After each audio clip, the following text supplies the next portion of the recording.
있습니다. 하나님 말씀은 누가복음 2장 10절에서 14절까지의 말씀입니다. 우리 함께 봉독합니다. 천사가 이르되 무서워하지 말라. 보라, 내가 온 백성에게 미칠 큰 기쁨의 좋은 소식을 너희에게 전하노라. 오늘 다윗의 동네에 너희를 위하여 구주가 나셨으니 곧 그리스도 주시니라. 너희가 가서 강보에 쌓여 구유에 뉘어 있는 아기를 보리니 이것이 너희에게 표적이니라 하더니, 호련히 수많은 천군이 그 천사들과 함께 하나님을 찬송하여 이르되, 지극히 높은 곳에서는 하나님께 영광이요 땅에서는 하나님이 기뻐하시는 사람들 중에 평화로다 하니라. 아멘. 자리에 앉아주시기 바랍니다. 오늘은 저희 산성교회 12월 교인 찬송의 통로가 되게 하소서라는 제목으로 함께 말씀을 나누겠습니다. 마음의 근심으로 굉장히 괴로워하던 권사님이 목사님에게 자기의 문제를 해결해 달라고 요청을 했습니다. 그래서 목사님이 성경 말씀을 쭉 들면서 그 권사님을 권면을 했는데, 문제는 권사님이 이 말씀을 들으면서도 마음이 개운하지 않았습니다. 그래서 이 권사님이 목사님에게 자기 자신은 정말 기도를 하려고 무척 노력을 하는데 마음의 근심 때문에 기도가 되지 않는다라고 그렇게 이야기를 했습니다. 그러자 목사님이 그 이야기를 듣고서 만일 기도할 수 없다면 찬송은 드릴 수 있지 않을까요? 라고 그렇게 물었습니다. 그리고 나서 만일 권사님이 찬송의 기도를 드리게 되면 좋으신 하나님은 권사님에게 은혜를 베풀어 주실 것입니다. 라고 그렇게 말을 했습니다. 그리고 시편 103편을 읽어보라고 그렇게 권면을 했습니다. 그래서 이 권사님이 집에 돌아와서 시편 103편을 펴보았습니다. 그러자 내 영혼아 여호와를 송축하라 라고 하는 말씀으로 시작되는 이 시편 103편은 하나님께서 우리를 위해서 무엇을 행하셨는지를 아주 자세하게 기록이 되어 있었습니다. 권사님은 이 시편 103편을 반복하면서 읽었습니다. 그랬더니 자신이 근심하는 것보다도 더 하나님이 위대하다고 하는 사실을 깨닫기 시작했습니다.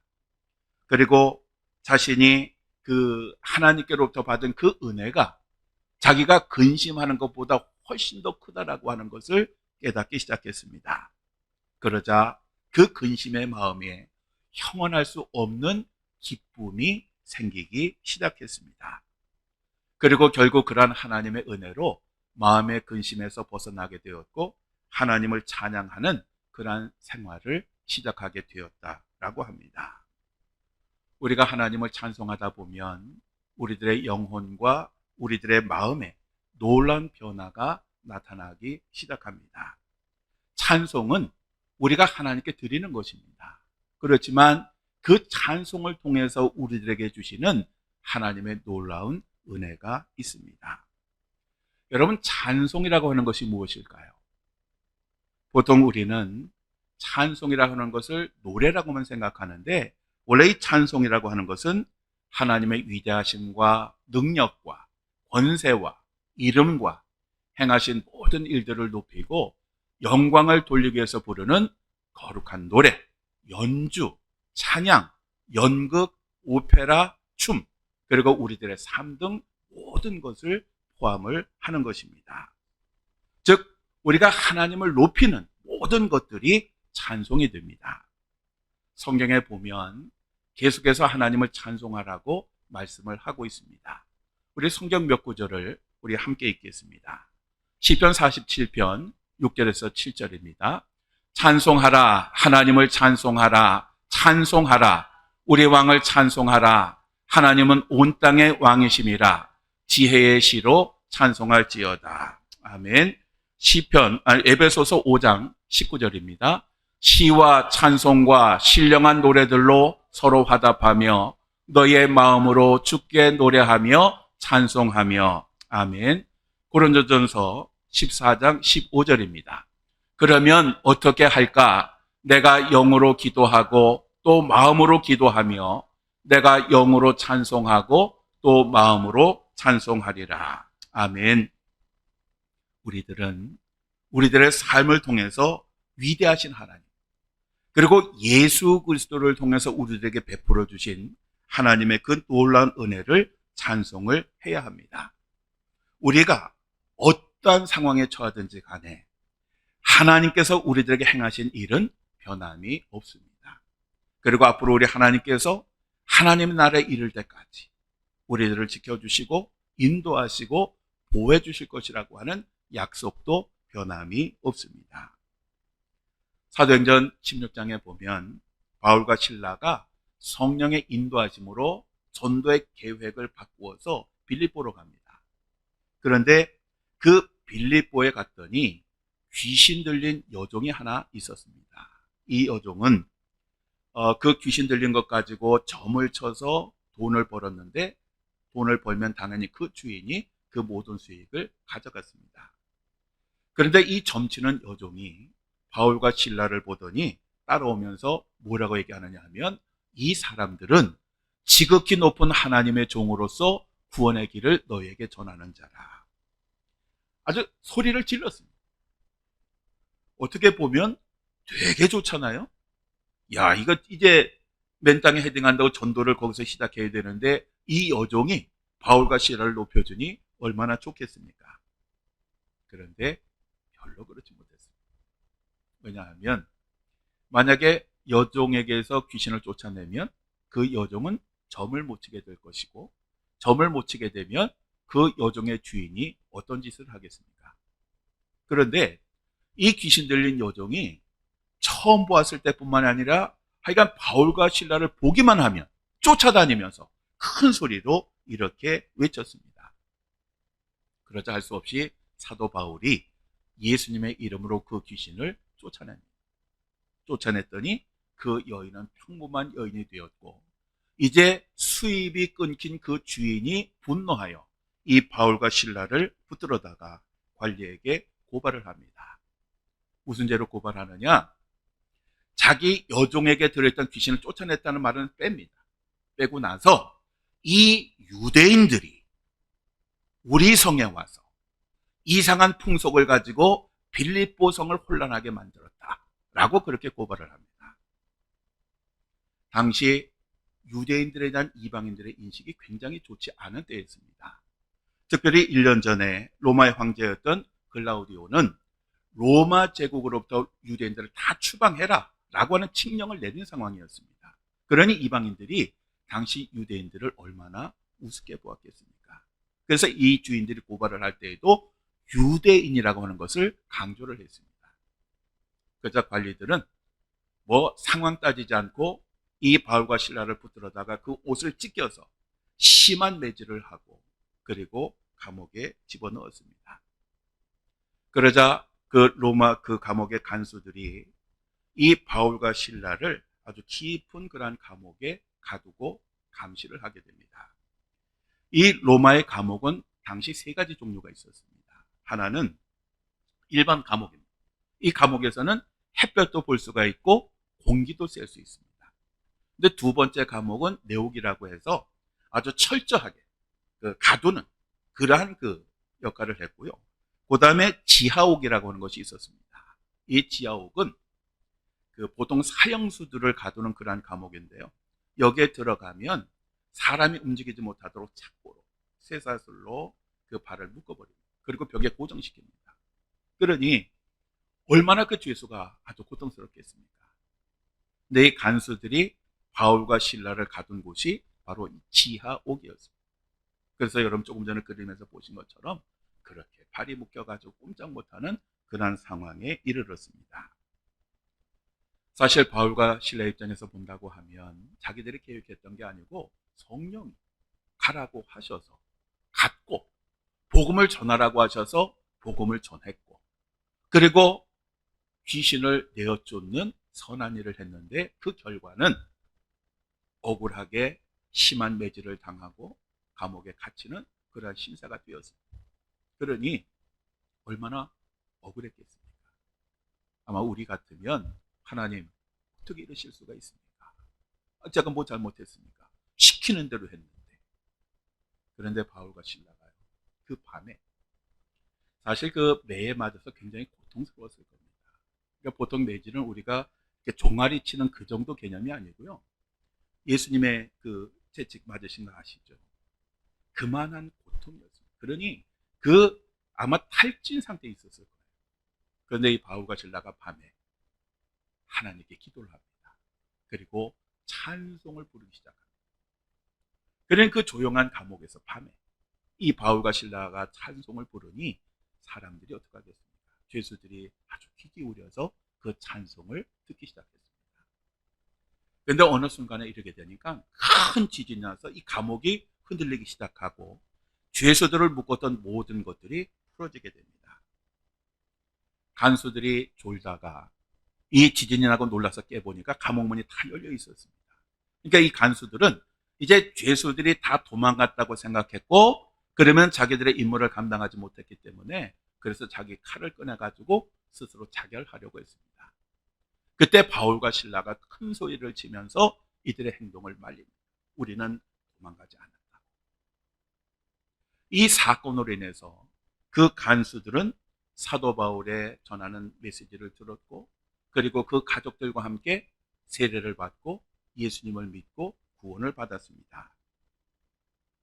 그리고 그들은 바울과 실라를 데려다가 채찍질로 인해서 상처난 그 몸을 치료를 해 주었습니다. 바울과 실라가 어떻게 그렇게 심한 매를 맞고 억울하게 감옥에 갇혔음에도 불구하고 그 밤에 기도를 하고 찬송을 할 수 있었을까요? 그것은 그들이 받은 고난보다 그들에게 주신 하나님의 은혜가 훨씬 더 컸기 때문에 그렇습니다. 그들은 그 고난을 당했지만 하나님 주신 그 은혜를 생각하니 그 고난은 아주 작은 것으로 여겨졌기 때문입니다. 그리고 비록 자신들은 이렇게 고난을 당하지만 능력의 하나님 자신들을 구원해 주실 것이고, 그리고 복음을 전하는 사역을 계속 하게 해 주실 것이라고 하는 그러한 믿음이 있었습니다. 그래서 그들은 그 고난 가운데서도 하나님을 찬송할 수가 있었던 것입니다. 예전에 주수길 장로님이 울고 있는 형제여라고 하는 그러한 복음성가를 부른 적이 있습니다. 저희도 굉장히 이 오래된 노래지만 참 고난을 당할 때 많이 불렀던 그러한 찬송입니다. 그 복음성가 1절 가사가 이렇습니다. 울고 있는 형제여 왜 찬송을 잊었는가? 어둠 속의 찬송은 기적을 부른다. 바울과 실라가 빌립보 감옥의 문을 찬송으로 열었다. 고통의 문을 찬송으로, 찬양, 찬송으로. 찬송이라고 하는 것은 우리들의 당연한 의무입니다. 우리는 하나님으로부터 많은 것을 받았습니다.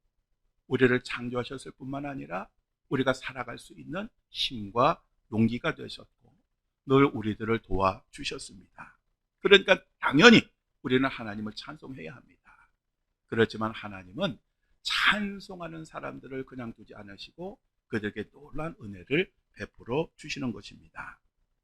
우리들은 노래를 통해서 또 시와 춤과 연주와 연극과 오페라 등을 통해서 하나님을 찬송해야 합니다. 특별히 우리들의 삶, 즉 세상 속에서 살아가는 우리들의 삶을 통해서 살아계신 하나님, 우리들에게 은혜를 베푸신 그 하나님을 세상에 널리 알려야 되는 것입니다. 서준호라고 하는 성악가가 있습니다. 이 사람이 2003년에 친구들과 여행을 갔는데 그 여행에서 큰 교통사고를 당해서 이 목뼈가 부러졌습니다. 그래서 일반 병원에 일단 입원했다가 안 되니까 서울 세브란스 병원에 입원을 했습니다. 그런데 그 병원의 의사가 이야기하기를 만약에 기적이 일어난다면 휠체어에 타서 살 것이고 그렇지 않으면 평생 동안 침대에 누워서 지낼 것이다 라고 그렇게 이야기를 했습니다. 이 목 아래를 움직일 수 없는 그런 환자였기 때문에 그는 누워 있어야 했고 산소 호흡기를 의지해서 호흡을 할 수밖에 없었습니다. 그렇지만 신실한 믿음을 가진 그 부모님들이 이 아들에게 이렇게 말을 합니다. 중환자실은 영적 신학대학원이니 다 마치고 나와서 하나님의 일을 더 열심히 하자. 그리고 열심히 기도를 했습니다.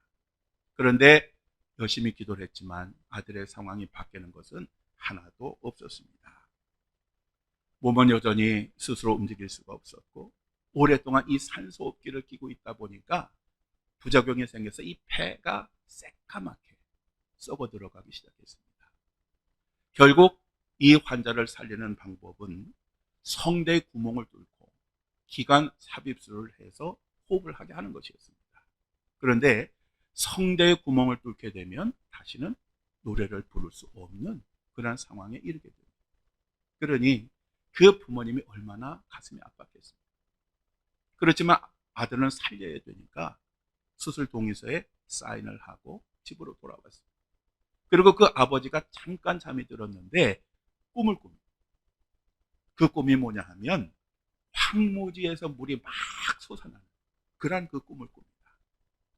그 꿈에서 깬 이 아버지는 하나님께서 우리 아들에게 놀라운 기적을 베풀어 주실 것인가 보다 라고 그렇게 생각하고 병원에 쫓아가서 의사들에게 그 아이의 PET-CT를 다시 한번 찍어보자고.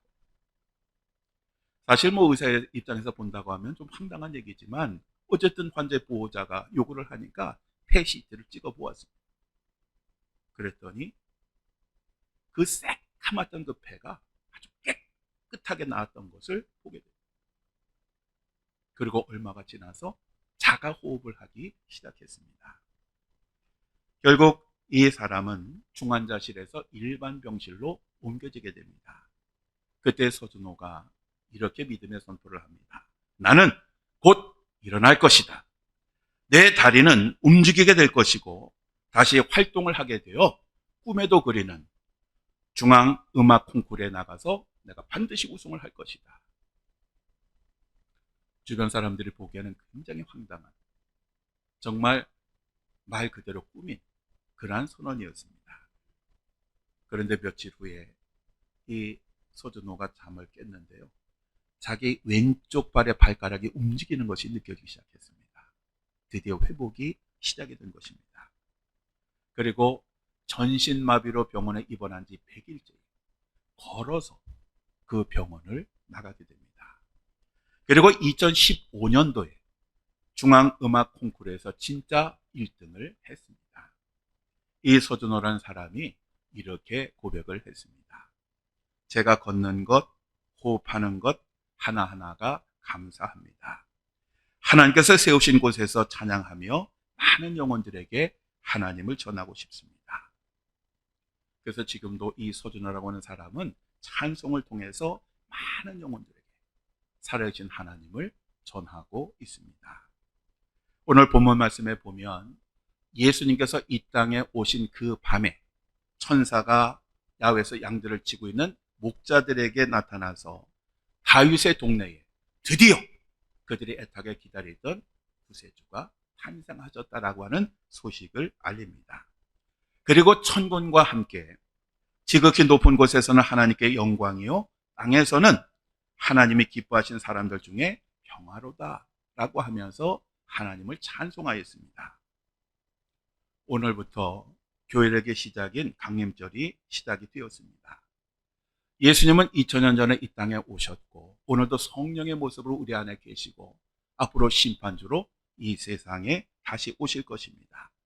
바로 이러한 예수님을 기억하고 감사와 찬송과 영광을 돌리는 절기가 바로 이 강림절입니다.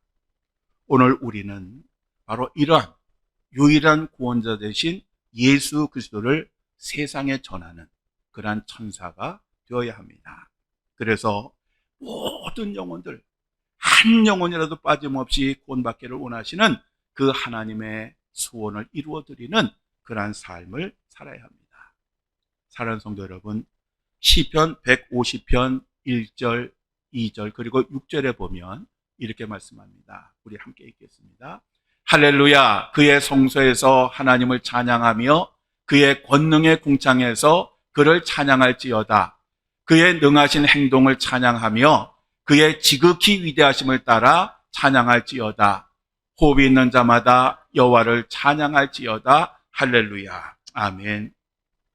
여러분들은 매일 하나님을 찬송함으로 하나님께 영광을 돌릴 뿐만 아니라 그 찬송을 통해 주시는 하나님의 놀라운 은혜를 날마다 경험하시고 바로 이러한 하나님을 세상에 선포함으로써 죽어가는 영혼을 구원하는 찬송의 통로가 되시기를 주님의 이름으로 간절히 축원합니다.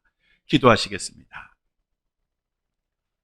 죄로 인하여 어두운 세상에 빛으로 오셔서 빛을 비춰주신 주님, 하나님의 사랑과 은혜와 선물로 거듭난 저희들이 하나님의 위대하심과 능력과 구원하심과 은혜를 잊고 이 세상에서의 부요함과 넉넉함과 현실에 안주하여 살아갑니다.